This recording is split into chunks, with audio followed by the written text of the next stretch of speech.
यहाँ पे टिकारी की धरती पे हमें आने का मिला मौका, इसके लिए हम सबको बहुत इस बात का प्रिविलेज फील करते हैं और आपका धन्यवाद, आप लोग आए। ये जनसुराज युवा संघर्ष यात्रा शुरुआत हुई है 19 तारीख से।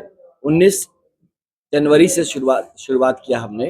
ये पटना एलसीटी घाट पे जो बिहार सत्याग्रह आश्रम बना है वहाँ पे माननीय प्रशांत किशोर जी ने इसको फ्लैग ऑफ किया और करीब 100 मोटरसाइकिल्स के समूह में हम लोग निकले हैं।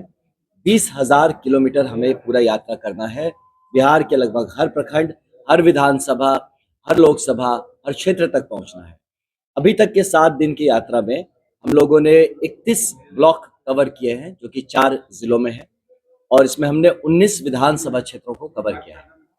करीब 600 किलोमीटर के आसपास हमने अभी तक का यहाँ पे सफर तय किया है। 20,000 किलोमीटर का ये प्रस्तावित यात्रा है।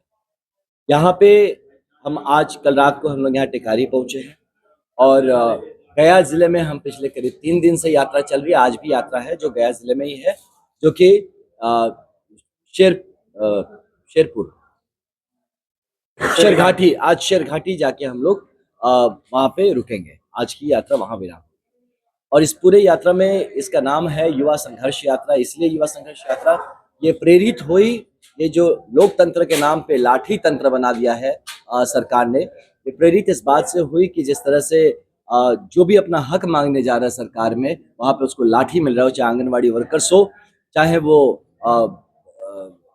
शिक्षक हो और चाहे वो छात्र हो। तो इसके बाद 14 दिन का आमरण अनशन प्रशांत जी ने कहा, लेकिन इन सब बात के बाद ये महसूस हुआ हमें, ये इस बात की वार्ता, इस बात का संवाद पूरे बिहार तक पहुंचना चाहिए। घर घर में लोगों को पता होना चाहिए कि जो अपना जमीन बेच बेच के लोग अपने बच्चों को भेज रहे हैं कि जाइए पटना में पढ़िए लिखिए और सपनों को पूरा करिए, सपनों का तो नहीं पता पर लाठी भरपूर उनके ऊपर पड़ रहा है। इसलिए ये यात्रा निकली, एक संघर्ष। अब बिहार का जो संघर्ष है नेचुरल है कि युवा ही करेंगे, बुजुर्ग को तो हम संघर्ष यात्रा करवा नहीं सकते, लेकिन ये संघर्ष सिर्फ युवाओं तक सीमित नहीं है। ये संघर्ष में निहित है हमारे महिलाओं का, हमारे बुजुर्गों का, हमारे बच्चों का, सबका ही इंटरेस्ट इसमें निहित है। जो शिक्षा का एक बड़ा मुद्दा है कि शिक्षा जिस तरह से ध्वस्त हो चुकी है, परीक्षा व्यवस्था जिस तरह से जर्जर हो चुकी है, इसके लिए ये संघर्ष है कि इसको बेहतर किया जा सके। ये संघर्ष पलायन को रोक के किस तरह से रोजगार और स्वरोजगार का हम लोग हमारे युवाओं के बीच ला सकते हैं, इसको लेके है। किस तरह से हम महिलाओं के लिए उनके सम्मान और सशक्तिकरण पे काम कर सकते हैं, किस तरह से उनको पूंजी मुहैया कराया जा सकता है कि वो अपने पैरों पे खड़े हो सके और उनके घर वाले भी उससे मदद लेके घर का जिम्मेदारी उठा सके। इसके साथ जो हमारे किसान भाई हैं, उनकी जो हालत हो रखी है, इसको कैसे मजबूती से बढ़ाया जा सके और किसान का हाथ मजबूत किया जा सके, इसको लेके ये संघर्ष है। संघर्ष है उन बुजुर्गों के लिए जिनको 400 रुपए का पेंशन के नाम पे मजाक उड़ाया जा रहा है, वो भी नहीं मिल रहा। बल्कि किसी गांव में मैं पूछा तो बोला भैया 400 तो छोड़िए, उसमें भी 100 रुपए काट के 300 रुपए देता था, वो भी पूरा नहीं मिलता। तो उसको हम कैसे 2000 तक कर सकते हैं, इस पे है। एक सुनवाई नहीं है पूरे बिहार में। अगर आप जाके देखिए, भ्रष्टाचार इस तरह से बढ़ा हुआ है कि भ्रष्टाचार की इस पूरी बुनियाद पे चल रहा व्यवस्था, किस तरह से इसको गिराया जाए, किस तरह से एक बेहतर व्यवस्था कायम किया जाए, इस बात का संघर्ष है।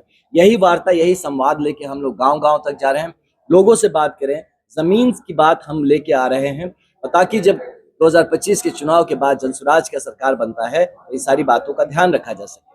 साथ ही करीब 1 करोड़ लोगों ने जनसुराज ज्वाइन किया था। ज्वाइन करने के बाद ही जनसुराज पार्टी बनी थी। तो उन 1 करोड़ लोगों को एक्टिवेट करना है, उनको जागृत करना है कि ये वक्त आ गया है, अब हम इस पे एक्टिवली काम किया जाए ताकि बिहार का बदलाव हो सके। साथ ही हमारे जो नेता हैं, जो हमारे जमीन पे जो हमारा नेतृत्व है, इनको एक्टिवेट करना, संगठन को मजबूत करना, संगठन का विस्तार करना, नए लोगों को जोड़ना, ये सारी व्यवस्था कायम करने के लिए और इसके चेष्टा में हम लोग करीब 200 लोग हैं, जो कि मोटरसाइकिल 100 के आसपास है, हम लोग निकले हैं और प्रयत्न कर रहे हैं कि एक सही संदेश, अनुशासन भी उसमें एक है, एक अनुशासन के साथ हम किस तरह से 20,000 किलोमीटर का ये पूरा फासला तय करते हैं और ये जो एक बड़ा मैसेज है कि हम बिहार के घर घर तक